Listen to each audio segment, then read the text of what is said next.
नमस्ते। आज हम बात करेंगे एक बहुत ही कह सकते हैं प्रोवोकेटिव आइडिया की, जो लेखक कर्मा नायक के एक निबंध से लिया गया है। ये एक ऐसी तुलना है जो शायद आपको भी सोचने पर मजबूर कर दे। तो चलिए देखते हैं कि है क्या। तो ये है वो कोर आइडिया, वो स्टेटमेंट जिस पर पूरा निबंध टिका है। लेखक कह रहे हैं कि भेदभाव वाली सोच हमारे शरीर से निकलने वाले कचरे से भी ज्यादा खतरनाक हो सकती है। अब ये सुनने में बहुत अजीब लग सकता है ना? तो चलिए समझते हैं कि लेखक ऐसा क्यों कह रहे हैं। तो सवाल ये उठता है कि लेखक एक सोच, एक मानसिकता की तुलना फिजिकल वेस्ट से क्यों कर रहे हैं। और देखिए, ये सिर्फ कोई कहावत नहीं है, ये उनके पूरे तर्क का, उनके आर्ग्यूमेंट का एक बहुत ही जरूरी हिस्सा है। अब इस स्लाइड पर देखिए, लेखक इन दोनों के बीच का फर्क समझाते हैं। देखिए, जो फिजिकल वेस्ट है, मतलब जो भौतिक कचरा है, उसे देखा जा सकता है, सूंघा जा सकता है, और सबसे बड़ी बात, उसे साफ किया जा सकता है। लेकिन जो मानसिक गंदगी है, जैसा लेखक इसे कहते हैं, वो तो अदृश्य है, वो दिमाग में रहती है।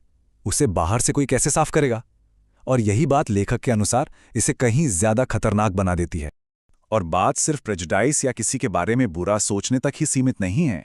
लेखक का कहना है कि ये जो मानसिक गंदगी है, ये एक ऐसी भ्रष्ट मानसिकता को जन्म देती है जिससे समाज में गुलामी और उत्पीड़न जैसी चीजें पैदा होती हैं। मतलब ये एक ऐसा सिस्टम बनाती है जहां कुछ लोग दूसरों पर हावी हो जाते हैं।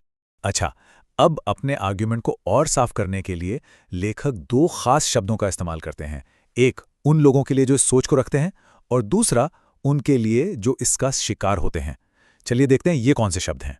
पहला शब्द है मनोवादी। अब ये ध्यान रखना बहुत जरूरी है कि ये लेखक की अपनी परिभाषा है, जो वो अपने निबंध में इस्तेमाल कर रहे हैं। उनके मुताबिक ये वो लोग हैं जो भेदभाव और छुआछूत वाली मानसिकता रखते हैं। और लेखक का दावा है कि ये सोच हजारों सालों से बदली नहीं है, ये वैसी की वैसी ही है। और दूसरा शब्द है मूल निवासी।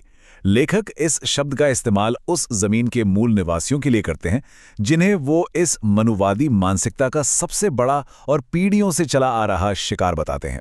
तो देखिए, इस तरह लेखक ने दो ग्रुप्स के बीच एक साफ लकीर खींच दी है, और उनका पूरा विश्लेषण इसी डायनामिक पर आधारित। तो इस मानसिकता के बारे में लेखक और क्या कहते हैं? उनका दावा है कि ये सोच पीढ़ियों तक चलती रहती है। इसे पैसे से, बड़े बड़े कपड़ों से या फिर विदेश जाकर भी नहीं छिपाया जा सकता। और सबसे बड़ी बात, ये अपने शिकार को सिर्फ शारीरिक ही नहीं बल्कि गहरा मानसिक नुकसान भी पहुंचाती है। लेखक तो यहां तक कहते हैं कि ये पुराने जमाने में खुले में शौच से भी ज्यादा हानिकारक है।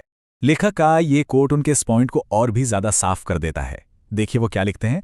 भले क्यों ना वह इस देश से बाहर विदेशों में भी रहने लगे और धन्ना बनकर सूट बूट पहनकर विकसित डिजिटल जीवन जीने लगे, वह अपने सर में मौजूद अथवा मन की गंदगी से, मलमूत्र गंदगी से भी ज्यादा नुकसान करता रहेगा। मतलब बाहर से कोई कितना भी बदल जाए, अगर सोच नहीं बदली तो वो गंदगी नुकसान पहुंचाती ही रहेगी।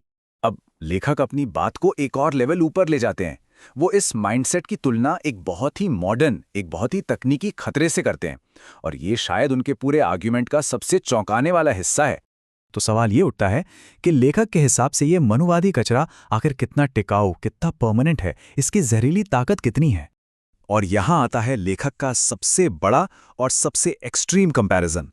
वो इसकी तुलना करते हैं परमाणु कचरे यानी न्यूक्लियर वेस्ट से। सोचिए, उनका कहना है कि न्यूक्लियर वेस्ट, जो कि इतना बड़ा भौतिक खतरा है, उसे संभालने के लिए वैज्ञानिकों के पास तरीके हैं।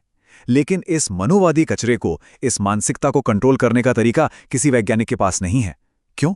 क्योंकि ये सिर्फ शरीर को नहीं बल्कि मन को, इज्जत को पीढ़ियों तक नुकसान पहुंचाता है। अच्छा, तो ये सोच आई कहां से? इसकी जड़ें कहां हैं? अब लेखक अपने तर्क को सपोर्ट करने के लिए एक खास हिस्टोरिकल नैरेटिव यानी एक ऐतिहासिक कहानी सामने रखते हैं। चलिए देखते हैं वो क्या है। लेखक के मुताबिक कहानी हजारों साल पहले शुरू होती है, जब मूल निवासियों ने एक बहुत ही एडवांस्ड सिंधु घाटी सभ्यता बनाई थी। फिर उनके अनुसार मनुवादी लोग नोमैडिक ट्राइब्स के तौर पर यहां आए, और यहां की संस्कृति से सीखने के बजाय उन्होंने उत्पीड़न का एक सिस्टम बनाया जिसे मनुस्मृति या वर्ण व्यवस्था कहते हैं। लेखक का तर्क है कि आज की समस्याओं की जड़ यही सिस्टम है। और हां, ये फिर से याद दिलाना जरूरी है कि यह सब लेखक के अपने सोर्स के मुताबिक है। अब अपने इस हिस्टोरिकल क्लेम को और मजबूत करने के लिए लेखक डीएनए सबूत का भी जिक्र करते हैं। ये एक और दावा है जो उनके तर्क का एक अहम हिस्सा है। देखिए, सोर्स का मानना है कि मनुवादी परिवारों में जो महिलाएं हैं, उनका एमडीएनए यूरेशियाई मूल से मैच नहीं करता, बल्कि वो वहां की मूल निवासी महिलाओं के एमडीएनए से मेल खाता है। और इस आधार पर लेखक ये तर्क देते हैं कि जो शुरुआती मनुवादी पुरुष थे, उन्होंने अपना वंश स्थानीय महिलाओं के साथ आगे बढ़ाया। ये दावा भी सीधे सोर्स से ही लिया गया है। तो कुल मिलाकर हमने देखा कि ये सोर्स एक बहुत ही पावरफुल आर्ग्यूमेंट रखता है कि कुछ विचार किसी भी फिजिकल चीज से, यहाँ तक कि परमाणु कचरे से भी ज्यादा जहरीले और टिकाऊ हो सकते हैं। और यह हमें एक बहुत बड़े सवाल पर लाकर छोड़ देता है। समाज के लिए असली खतरा क्या है? वो चीजें जिन्हें हम देख सकते हैं और छू सकते हैं, या वो विचार जो हमारे दिमागों में पीढ़ियों से बसे हुए हैं? ये एक ऐसा सवाल है जिसका जवाब सोचना जरूरी है।